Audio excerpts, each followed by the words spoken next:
Yo soy Alejandro Molina y hoy les estaré hablando sobre los bienes y derechos reales de la época romana. Bajo la dirección del docente y doctor Carlos Ramos, y la fuente que fue a sacar esta información fue del libro Derechos Romanos de Eugene Petit.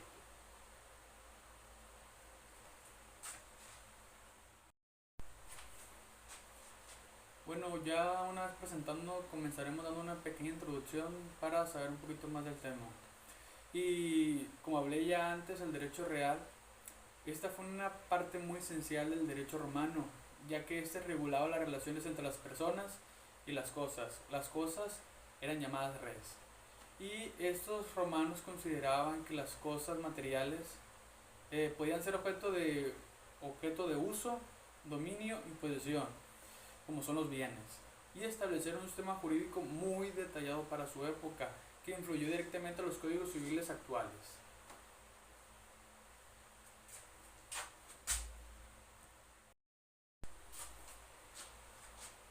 Bueno, una vez ya introducidos al tema, mencionaremos unos conceptos que estaremos manejando al recurso de la exposición, que es importante saberlo desde ahorita. Y uno de ellos es que en el derecho real denominado ius in re era aquel que se le daba a una persona para poder tener un poder directo e inmediato sobre una cosa. Y mencionaremos también que los derechos personales son los que se ejercen con otra persona, como en los contratos, a diferencia de los derechos reales que se ejercen sobre un objeto. Aquí estaremos hablando de que el derecho personal es el que tú realizas contra otra persona, o sea, que es un vínculo entre dos personas nada más. En cambio, los derechos reales son los que se ejercen directamente sobre un objeto, o sea, entre un individuo y un objeto.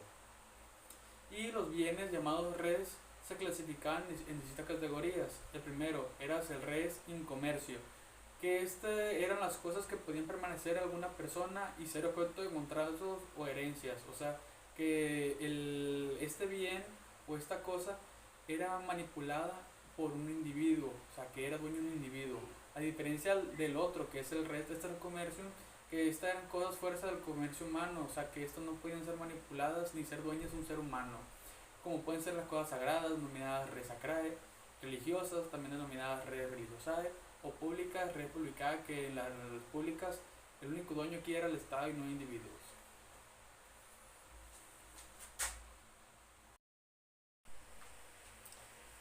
Bueno, ya una vez mencionados los conceptos anteriores, ya pasaremos directamente a introducirnos un poco más al tema, mencionando dos puntos que es la posesión y la propiedad. Primeramente estaremos hablando de la posesión, que la posesión era el poder físico material que se le daba a una cosa con la intención de tenerla como propia, que este era denominado animus domini. Pongan mucha atención en esta parte, ya que en este pequeño concepto es la parte que se diferencia la posesión de la propiedad. Y la posesión se dividía en dos cosas o dos partes. Era la posesión legítima, que esa estaba respaldada bajo el derecho civil, que te reconocía a ti como propietario o heredero de ese bien, denominado res. O la posesión ilegítima, que era cuando alguien poseía un bien sin ser el dueño. Para entenderlo un poquito más, en estos casos podría ser algún ladrón o usurpador. Y cabe tenerlo como nota que aunque el poseedor no fuera dueño, este estaba protegido por interdictos, o sea, estaban bajo órdenes de un pretor, o sea, de la autoridad, de impedirte a ti el despojo con violencia alza el usurpador de este bien. Y cabe declarar que la persona que tenía posesión, un bien, o sea, que no era el dueño de este bien, pero tenía poder físico material sobre este bien y tenía la intención de tenerlo como propia, este podía dar lugar a una prescripción adquisitiva llamada usucapio, que durante ese intervalo de tiempo el usucapiador podía hacerse poseedor directamente ya de la propiedad si él cumplía ciertos requisitos.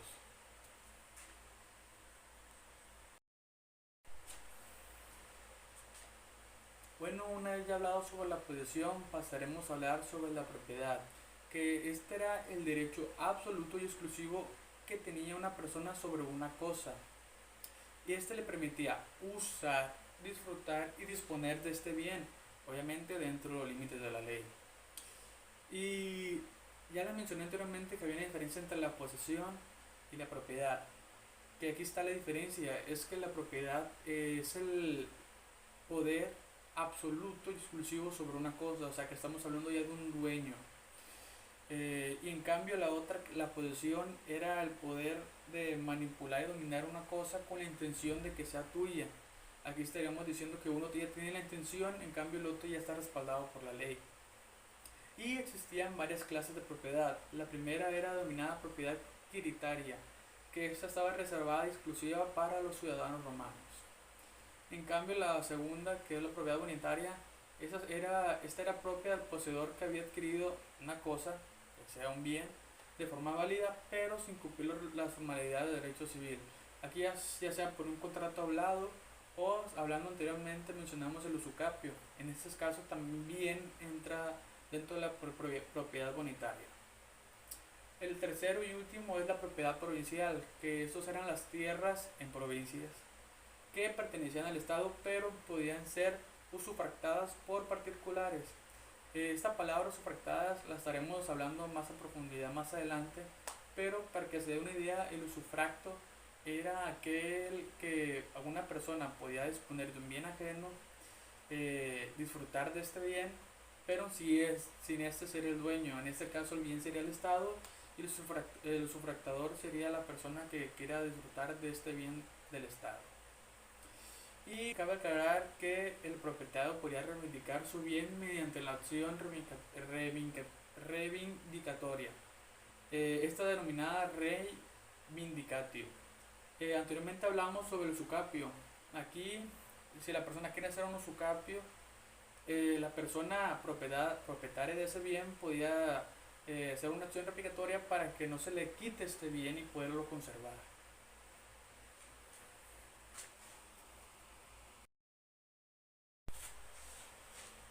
Bueno, una vez ya hablado sobre la propiedad, pasaremos a hablar sobre las servidumbres, que estas se diferenciaban y se dividían en dos tipos, las urbanas y las rústicas.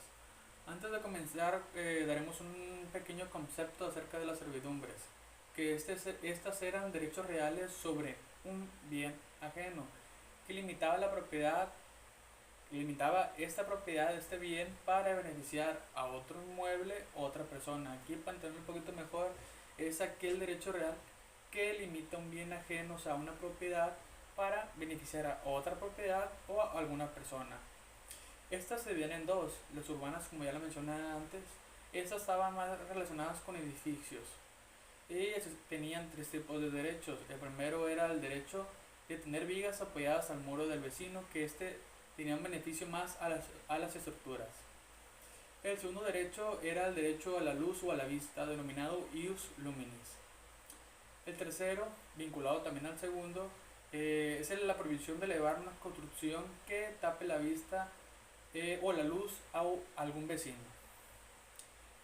Luego estaremos hablando de las rústicas, que es el segundo tipo de servidumbre, que a diferencia de las urbanas, esas estaban más ligadas a terrenos de campo y tenían cuatro tipos de derechos. El primero era el derecho iter, denominado derecho de paso a pie, que aquí estaríamos hablando que aquella persona, aquel vecino, dueño de un terreno, no podía tener un paso tan restringido y este tenía que tener un espacio un poquito más grande para poder darle a aquel vecino o aquella otra persona el poder pasar por ahí.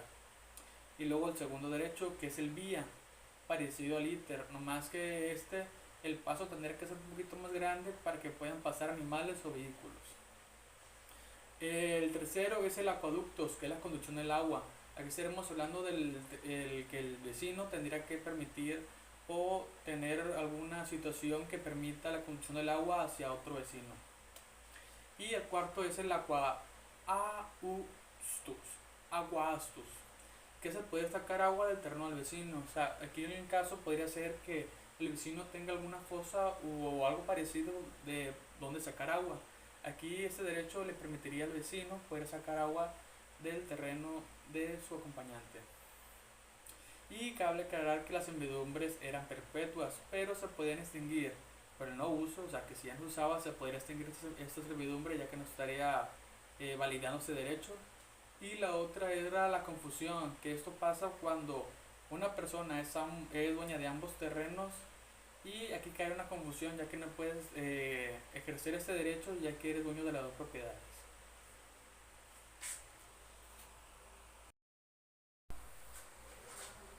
Bueno, ahora hablaremos sobre el usufructo, también denominado usufructus, que este término ya lo mencionamos anteriormente cuando hablamos sobre la propiedad.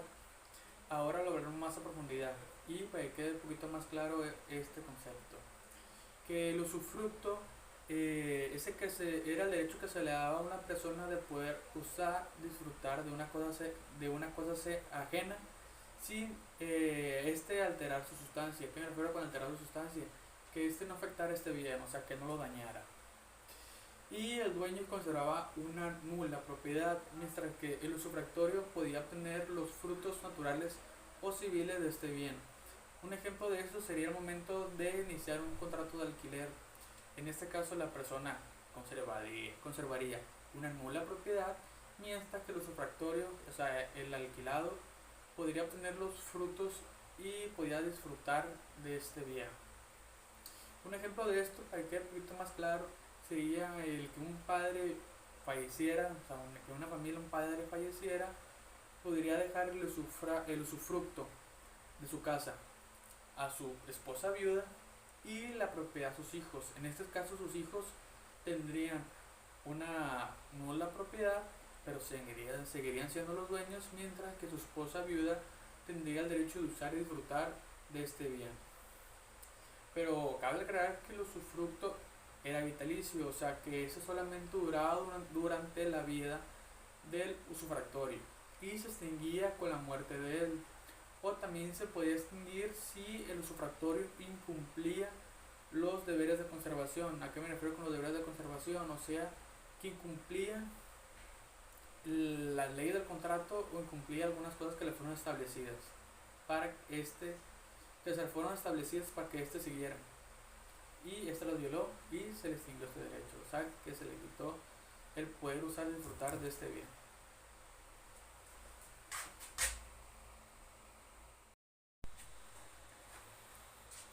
Bueno, una vez ya hablado sobre el usufructo, pasaremos a hablar de dos derechos parecidos a él, pero diferentes, que son el uso y la habitación.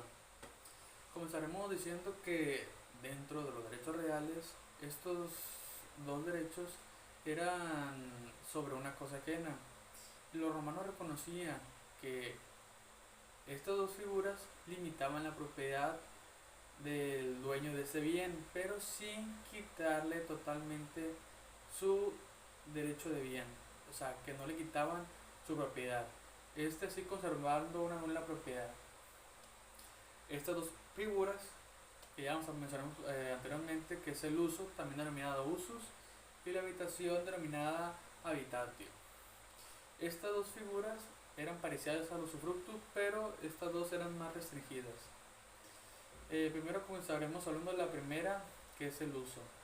Que este era el derecho que tenía una persona de poder servirse de una cosa ajena, pero solo a medida necesaria para cubrir sus propias necesidades y las de su familia, sin poder sacar algún provecho económico de esta cosa. Un ejemplo de esto, para entender un poquito mejor, sería que si alguien tiene un huerto, otra persona podía tomar algunas frutas para poder subsistir y poder sobrevivir, pero no podía vender ni regalar estos productos obtenidos. Ahora hablaremos sobre la habitación denominada habitatio, que es el derecho que tenía una persona para poder permitir vivir en una casa ajena o en una parte de ella, sin ser el dueño ni pagar renta. Y el habitador tenía derecho de ocupar esta vivienda de manera permanente o temporal, según lo establecido por el contrato o por la disposición del propietario. O sea que dependiendo lo que quisiera el propietario, podía esta persona vivir de manera permanente o temporal en su casa. Y una diferencia es que el uso solamente estaba dedicado más a una amplia variedad de cosas. En cambio, la habitación solamente estaba dedicada a bienes como casas. Y la habitación podía ser un poco más amplia, ya que podía permitir alojar a familiares o hasta sirvientes, dependiendo el acuerdo que tenga el habitador con el dueño de este bien, o sea, de esta casa. Un ejemplo de esto, para que tengan un poquito mejor, parecido al ejemplo del usufructo, es que un ciudadano romano podría dejar en su testamento, o sea, que una familia, el padre dejaría en su testamento, dejaría, obviamente, bajo sustento, que su esposa viuda tendría el derecho a la habitación de la casa y su hijo como dueño de esta. Así, aquella esposa viuda podría vivir dentro de esta casa y el hijo sería el dueño de esta, conservando una nula propiedad. Y una diferencia entre estos dos, un poquito, bueno, mejor dicho, una diferencia entre la habitación y el usufructo es que el usufructo estaba dedicado más a contratos, o sea, que sea un bien de te presto la casa y dinero. En cambio, la habitación esta estaba más dedicada a no pagar renta, o sea, que sea totalmente gratuito. En cambio, el usufructo no, este tenía que tener un precio de alojamiento.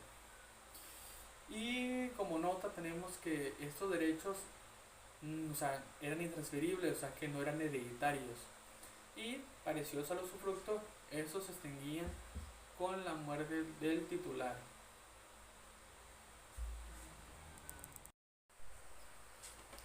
Bueno, ahora hablaremos sobre las cosas dentro del comercio y fuera de él. Retomaremos algunos conceptos que habíamos mirado anteriormente, ya sea en la introducción, que mencionamos cosas como el incomercio y el extracomercio. Bueno, aquí los tomaremos un poquito más a profundidad. Que tenemos que en el derecho romano las cosas, denominadas redes, se dividían según si podían ser o no ser propiedad privada, o sea, que si podía ser dueño de una persona o no podía ser dueño de este bien. Que las cosas que estaban en el comercio eran las cosas denominadas res y en comercio, que eran aquellas que podían comprarse, venderse o heredarse, como puede ser una casa, un terreno, animales o hasta dinero. En cambio, las cosas que estaban fuera del comercio, denominadas res extra comercio, estas no podían permanecer a una persona, ya que estaban dedicadas a los dioses o al uso público. Que las cosas del res extra comercio se clasificaban en tres tipos. La primera era el res divini iuris, que estaba dedicada a cosas sagradas o religiosas como pueden ser templo, altares o sepulcros, que aquí el dueño, o sea, estas cosas no eran dueños de alguna persona, eran cosas denominadas sagradas y estas no podían ser objeto de uso, pero no objeto de manipulación total de este bien. En cambio la segunda, que es el res publicae, que es estos eran bienes del Estado, como pueden ser caminos, ríos, puentes o edificios públicos. Que en este apartado está dedicado solamente a bienes que son como dueños del Estado, o sea que no son dueños un individuo totalmente. El tercero es el res comunes omnium, que esas eran comunes a todos, o sea que esas no eran objeto de, o sea, no eran propiedad privada, o sea que estaban a disposición de todo el mundo. Que esos eran más como cosas como el aire, el mar o el agua corriente.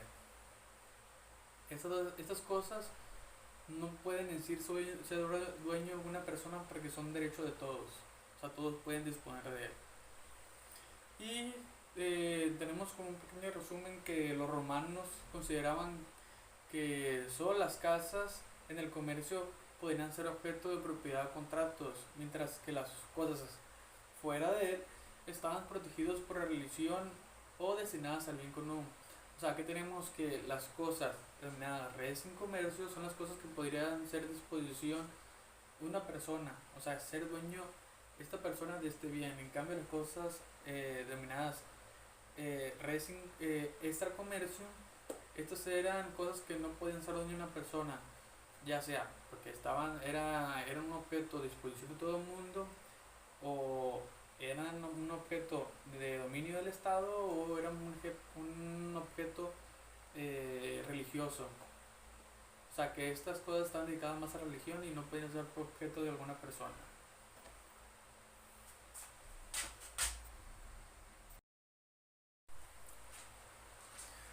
Bueno, una vez ya para concluir, una vez ya mencionado todo lo anterior, todas las figuras, daremos una pequeña conclusión, que es que en Roma tenían un sistema de bienes y derechos reales que fueron muy detallados y lógicos para su época, que estos sentaron las bases del derecho civil moderno, ya que figuras como la propiedad, posesión, servidumbre, usufructo, uso y habitación siguen existiendo hoy en día con muy pocas variaciones, y esto es algo muy único, ya que después de tantos siglos esas figuras siguen existiendo hoy en día con pocas variaciones. Esto no quiere decir que aquellas personas que hicieron que realizaron este derecho tenían unas bases bastante desarrolladas para su época. Y también tenemos que Roma no solo creó instituciones jurídicas, sino también desarrolló los principios que sustentan el derecho de la propiedad y las relaciones entre las personas y las cosas que tenemos hoy en día. Muchas gracias por su atención.